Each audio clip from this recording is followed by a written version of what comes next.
Why have we come to this point? Why are we at this point where an 80 million year old species is on the brink of extinction? This is our natural history museum, our living natural history museum. We've got such a unique species here, and we're not looking after it. We never have looked after it. The best way is to conserve our nature. And to conserve our nature is to leave our pangolins to survive. It is that important to get it under control, because that's how we save rhinos, that is how we save pangolins.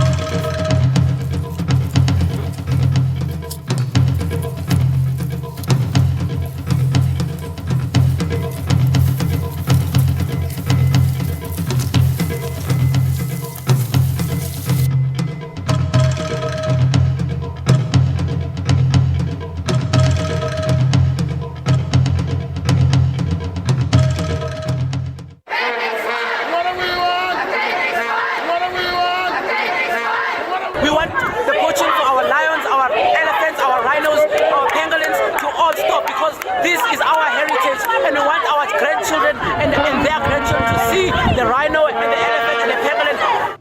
CITES COP17, the world's largest wildlife conference, united to save the world's most poached mammal, the pangolin.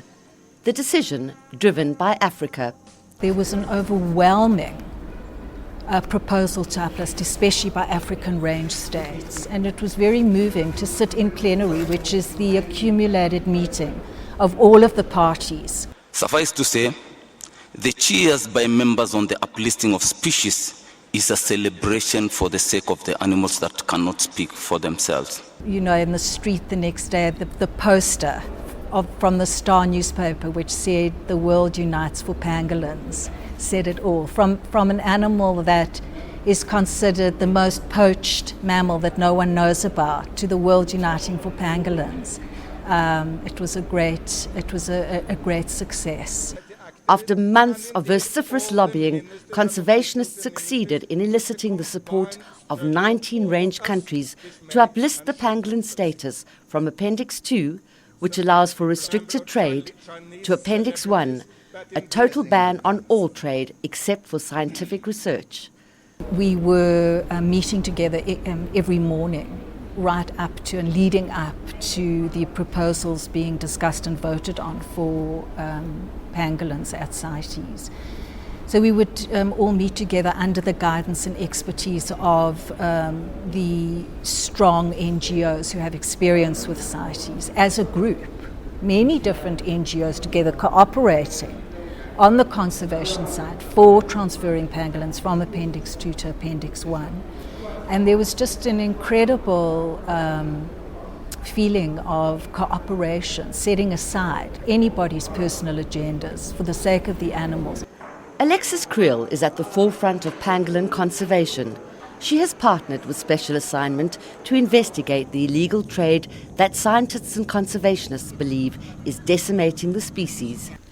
Although the local market for pangolin still revolves principally around small-scale harvesting for traditional healing, followed by a much smaller trade in bushmeat, our investigations have revealed that pangolins are increasingly being caught and trafficked by middlemen who regard this elusive animal as a lucrative commodity. Being the middleman is more important these days than being the actual sangoma, because those are the guys who can get anything. At the same time, the middlemen don't harvest sustainably, so that's where your whole sustainability gets thrown out the window, because they'll just take whatever they can get. But you do get a lot of guys becoming middlemen. A lot of our rural people have been approached and have been offered money. There's a market starting. You can see the one guy wants 8,000 rand, one wants 200. There's a market starting. The word's out, a pangolin's worth money. And demand for this shy creature has skyrocketed in Asia, not merely for traditional medicine, but as a delicacy, fashion statement and status symbol. They're sitting in China They're dealing with the end product, they're dealing with the scale, so they don't care. For them, it doesn't matter, because as long as they can get the scale, they don't care where it comes from, and they don't care that the animal had to die to be able to provide them with the material. Out of the 4 Asian and 4 African species, it is uncertain how many pangolins remain. They're mostly nocturnal, they're elusive, they're quiet, they don't make a noise, they're territorial, they don't occur in groups.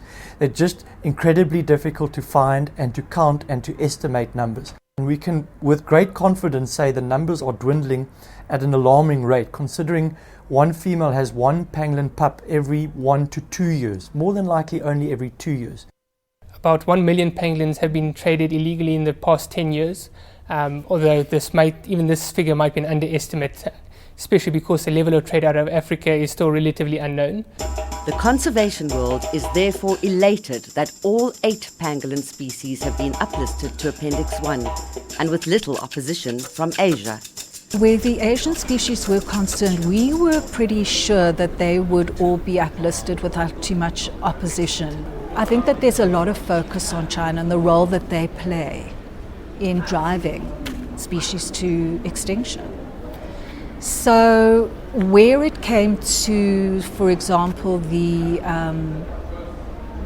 African species, China abstained. But it is also a bittersweet victory, an acknowledgement that other measures to save it have failed. It is bittersweet for pangolins. It's sweet because it's a wonderful success at CITES, and it will lead to greater protection for pangolins. But it's bitter because one questions, why have we come to this point? Why are we at this point where an 80 million year old species is on the brink of extinction? This is our natural history museum, our living natural history museum. But CITES is about trade, about keeping score, not conservation. And while it might have outlawed the international trade in pangolin, in reality, how effective will the uplisting be in saving the species from extinction? You can make any law you want, but the only way that a law works is if it's put into effect by the guys on the ground. And South Africa is renowned for having some of the top environmental laws in the world. And yet, in a lot of instances, we see that those laws don't work.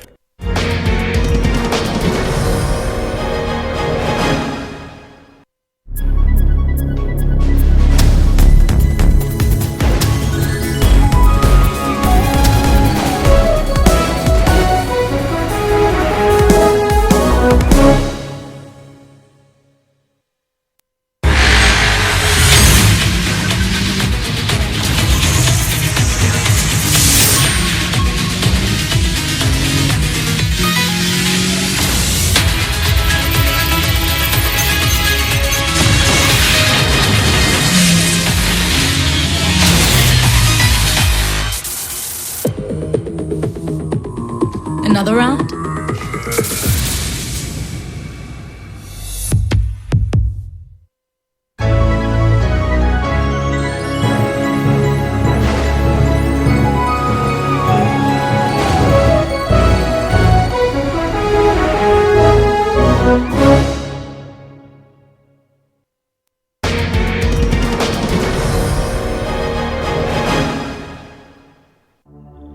A world removed from the debating, lobbying and networking of COP17 is the Kruger National Park. This is ground zero, the eye of the poaching storm. Covering over 19,500 square kilometers, it contains Africa's largest rhino population. But the park has been hit by over 60% of the rhino poaching. And with approximately 1 ranger per 50 square kilometers, the scales often seem tipped disproportionately against our wildlife. We are visiting a bush camp located in the heart of the Kruger Park. Initially, this camp resembles a poacher's camp, a transit stop with frayed tent, rudimentary equipment, and only the most basic of supplies. But this is the nerve centre of ProTrack, South Africa's largest private anti-poaching unit. We basically hire ourselves out like a normal security company. But a landowner will pay us, and depending what he wants, or how many people he wants. We then run his anti-poaching operation on the farm. Established in 1992, ProTrack's main mission is to stop the slaughter of South Africa's wildlife. To achieve this, its units have to live and think like poachers. They've got to live in the bush, they've got to live like a poacher. You can't start thinking like a poacher if you don't live like him. Those hardships they have to do, that's what makes them so good at what they do. In preparation, they must undergo a grueling 5-week military-style boot camp, during which they are deprived of even the most basic creature comforts. Now, when the guys come here, they lose all their personal gear. There's no personal. The only thing they're allowed to take is socks and underwear, and no toothbrushes, no toothpaste, no matches, no lighters, no cigarettes. They are trained in weapons handling, combat, recognizing and dismantling snares. They just take a knife on a fresh tree and scrape it off to make it. So that's also another way you can tell if a snare is fresh or not. Because if the bark and that's still green, you can see it's recently been set. Their endurance is stretched beyond any normal limit. It's not an easy lifestyle. I mean, as I said, some of the guys are out 16 to 22 days, no contact with families at home, no fridges, no TV, things like that. A lot of the people who do come are very passionate about their wildlife, and as long as you've got a passion for your wildlife and for the anti-poaching and are able to live in the circumstances, basically anyone who can work with that can basically do anti-poaching. These are the unsung heroes fighting on the front line of the anti-poaching war, and the danger, the trauma, all this takes its toll, both physically and psychologically. We had an incident when one of our chaps got stabbed in the neck. The guys helped him, got him to hospital. After that, the one guy said, "Look, I can't do it anymore." That was...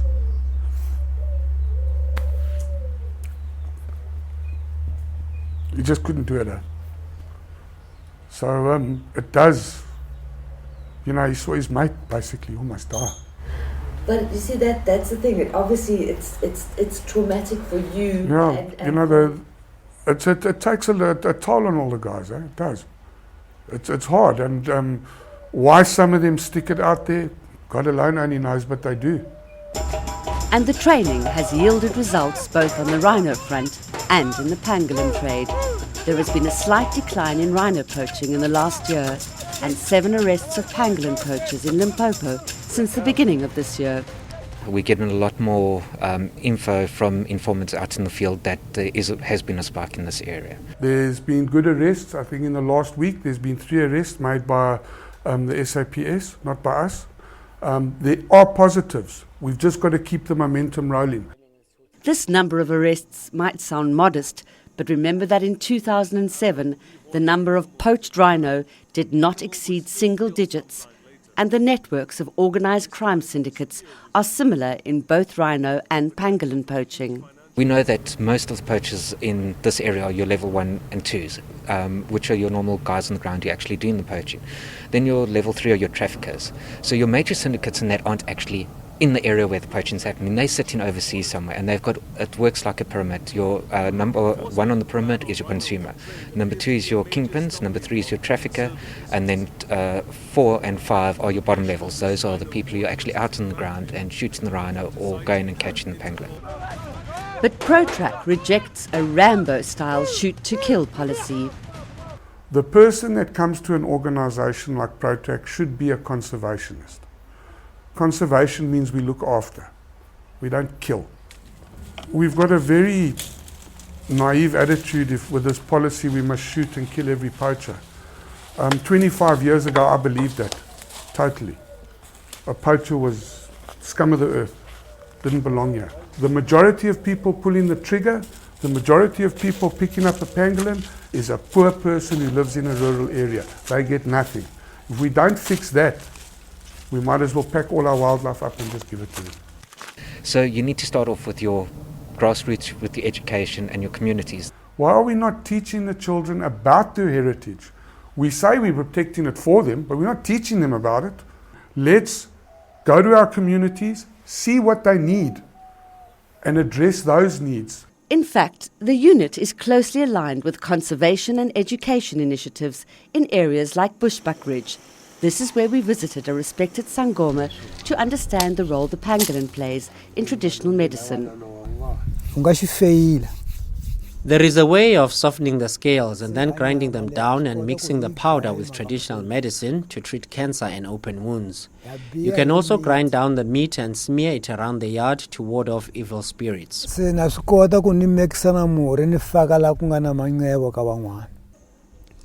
Acornhoek, we visit an NGO called Nourish that works closely with ProTrack. ProTrack they're always calling me, asking the help about driving, asking the help about a lot of things. Maybe sometimes they train the ProTracks and they have to do something. They need me, I'm going there. Nourish is educating children in rural areas not only about biodiversity and food security, but also the imperatives of conserving South Africa's endangered wildlife.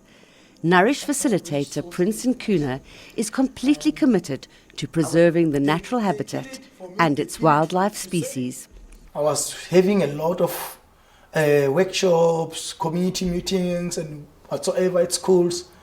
But now we have 12 primary schools, 12 communities and more other communities that need to come to us just because of what I did tell them.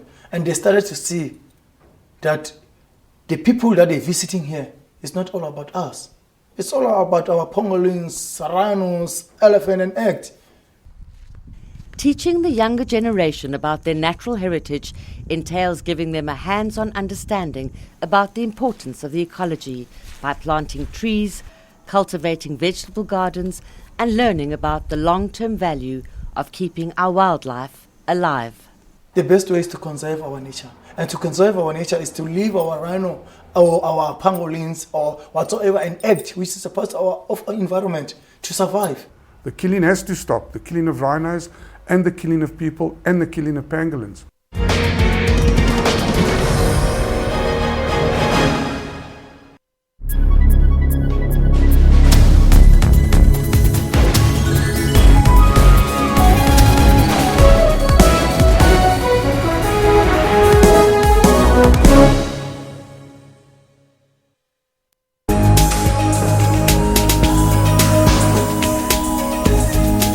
Now this is Trends, of course, your one-stop serving of all that's juicy and trending in the world of entertainment and showbiz. My name, of course, is Refil Wemwilo. I'm Dr. Sello Mutaung and this is Health Talk.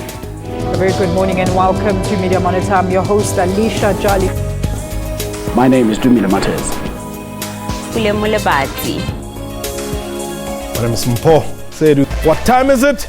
It's question time. For your daily dose of current affairs, tune in to the SABC News Channel.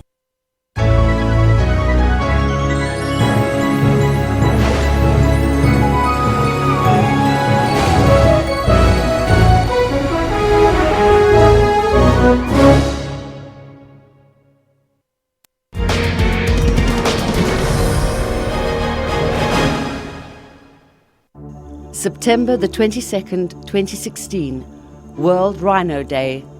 6 rhinos slaughtered in South Africa. South Africa needs to address poaching, and they're not doing it. They haven't done it for years. And both before, during, and after COP17, as Special Assignment discovered, the illegal trade in wildlife is in full throttle in South Africa, in traditional medicine markets where endangered species are openly on display and offered to us, dead or alive. Yeah, we're getting it from Mozambique. We have a dealer outside. Yeah, we need to contact that dealer and we buy it from that dealer, so we transport it from Mozambique to South Africa. The Muti shops, they've started operating many years ago, and I think we've been turning a blind eye for so many years. But I can tell you now that after we've received information that people are trading with these species at Muti markets, we're busy developing a project at a national level. If it carries on like it is at the moment, it's game over. You know, the guys on the ground are becoming more and more desperate. They don't know what to do to protect these animals. People are dying, you arrest people and they just keep coming. We've got to make up our mind. We've got the most beautiful conservation ordinance in this country. Let's use it. What is it about an animal that makes people want to slaughter it, not for food, not for survival, but for profit. Where does that leave a continent like Africa, so rich in natural resources and yet increasingly ravaged by greed? And what does that say about a country like South Africa, where we have such progressive laws around conservation, and yet we seem helpless to prevent the slaughter? All in all, our legislation is actually quite strong. Where the weaknesses are is in the implementation of that legislation, the compliance from the public that have to comply with the legislation, and then, of course, the enforcement of such legislation. We do conduct operations, joint operations, especially with the SAPS. Your hawks, the biodiversity guys within the hawks, the dog unit people, they help us a lot. We raid places like Bruma, Seraldine. We conduct operations regularly. We might have a strong enforcement team in this province, but other provinces are battling financially, and they have huge staff vacancies in the enforcement teams, where in a province as huge as Limpopo, you might find that you only have 8 law enforcement officers, and they have to deal with huge issues like rhino poaching and illegal hunting of lions and elephants. Special Assignments investigations into South Africa's growing illegal trade in pangolins reveals that in more remote provinces like Limpopo, law enforcement is being implemented more effectively by private security companies than by government departments, like the Sting operation conducted by a private anti-poaching unit near Hoedspruit. We know of many pangolin poachers that have been arrested that we have first-hand knowledge about. And we've asked for feedback. I mean, you never get any feedback. You never hear if the guy's been arrested. I mean, one particular case in Messina now has actually taken 4 years just to get to court. In that particular instance, there are 2 police officers involved. To catch poachers is a very, very expensive and time-consuming exercise.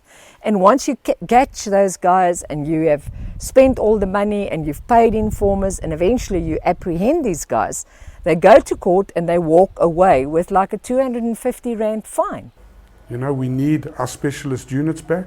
We need a magistrate that understands the problem. We need prosecutors that understand the problem and know how to prosecute. We must get our ducks in a row. It must become, next time you come and do a program, it must be out in the whole of South Africa. You touch a rhino, you go into jail for a long, long time. You pick up a pangolin, and we can only do that through correct law enforcement. South Africa's specialised anti-poaching force, the Endangered Species Unit, was disbanded in 2002. But the Department of Environmental Affairs, Green Scorpions, says it is beefing up its policing and that the criminal justice system is fully on board. So if we talk about enforcement, you're talking about the investigative part of it and the prosecution part of it. So our investigators at this stage, they are well trained. I think they're doing very well in terms of investigating. And I must actually commend the National Department of Environmental Affairs, because there's been programs to train prosecutors. But to date, in Limpopo, there doesn't seem to have been adequate coordination between law enforcement and the criminal justice system. Look, I have heard of the Green Scorpions, and we do work with some government departments. I mean, we do work with the ECI and that, but that's more like when we organise special operations, sting operations, we work. But when it comes down to the boots on the ground, there's no real cooperation or working with the government on that. What is really failing pangolins at the moment, like so many other species, is a judicial system and a law enforcement sector of our country that seems really completely, totally disinterested in combating poaching. But the scales of justice might be starting to swing in favour of the pangolin. As part of our investigation in August this year, Special Assignment travelled to Tzaneen, where an alleged pangolin poacher was due to appear in court. We received the full cooperation of the police and judiciary and were given permission to film the bail application of the middleman arrested for allegedly trying to sell the pangolin for tens of thousands of rands. The accused, 34-year-old David Chauke, is a Soweto resident, but he allegedly travelled to Thohoyandou in Venda to fetch his cargo. On the 17th of August, he was arrested in a sting operation in Tzaneen. We are working in an integrated approach, meaning that we've got other role players in the fight against crime. Our colleagues, our counterparts from the environmental affairs, they did contacted us and then about this information on the movement of the suspect with this animal. And we reacted swiftly. Of course, upon arrival, he tried to run away. But then our members, as you will understand that we could feed members. He tried to run on food, but he couldn't go away. He was arrested at the end of the day, and thereafter, upon arresting him, then the animal was then recovered. A few days later, another arrest of 3 alleged pangolin poachers.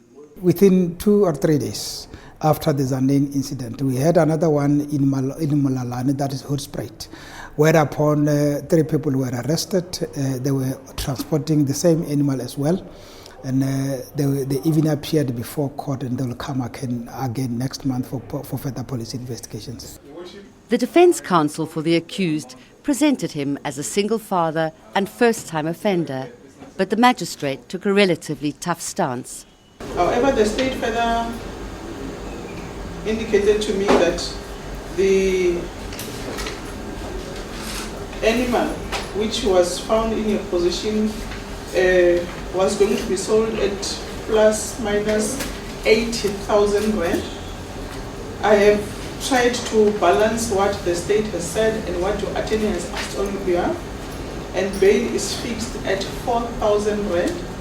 And while this trial could become a test case for how the South African courts are starting to deal with the illegal trading pangolins, without carefully targeted investigations, prosecutions and convictions, clampdowns on dozens of low-level poachers will do little to disrupt the transnational poaching networks. And unfortunately, law enforcement usually stops where borders begin. With poachers, there's got to be no bail. There's got to be specialised courts, specialised prosecutors. Poaching has got to be dealt with completely away from the rest of the normal judicial system. I think it is that important to get it under control, because that's how we save rhinos, that is how we save pangolins. And again we must ask, even with the uplisting of the pangolin to Appendix 1 at COP17 and the increased public awareness of the species, is there still time to prevent it from being poached into extinction? I've seen more pangolin with poachers than I have out in the wild, walking free. You don't see these animals. It's been too late for the pangolin for the last 30 years.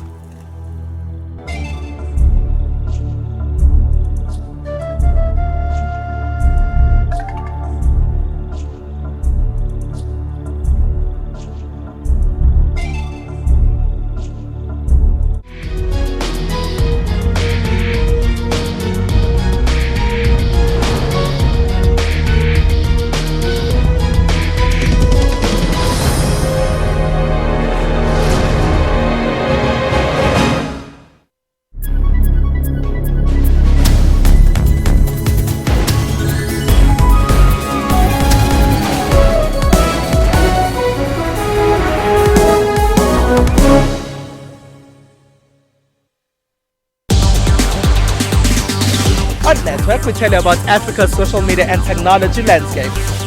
21st century economies rely on technology to truly thrive. We have quite a comprehensive portfolio of interventions in the tech entrepreneurship space. And Africans are using tech and social media to solve the continent's unique challenges. App Nigeria is an online marketplace. Radio Vibe is a social media platform for radio music. That's Network with me, Spumelele Zondi, every Sunday at 7:30 p.m. Central African Time.